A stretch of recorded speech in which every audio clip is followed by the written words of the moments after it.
हाय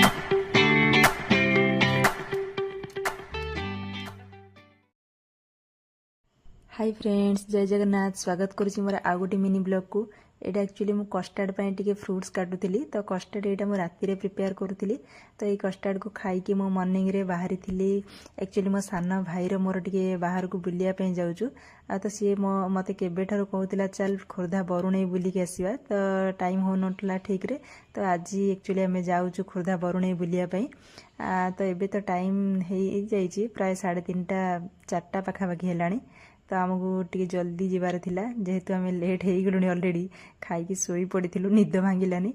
तापरे देखंतु आमे यहाँ तो हूँ खोर्धा बरुणेई रोडटा। ये रोड को जेबे मध्य आसले आपण माइंड पूरा फ्रेश हो। बहुत बढ़िया लगे बरुणेई, स्पेशली बरुणेई रोडटा तो बहुत भल लगे। आउ भाया स्वामी तो भाग्य थे मिलती। देखो मु बाहर बुलाबुली सारिकी आसला बेलू राति 8टा होगला।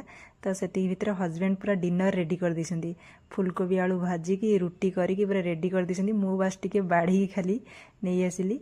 तो एबे आमे रुटी खाई दउछु। तो रहिली फ्रेंड्स, जदि मो भिडियोटी भल लगी ताहले भिडियोटी को प्लीज लाइक कर दियंतु और मो चैनल को सब्सक्राइब कर दियंतु।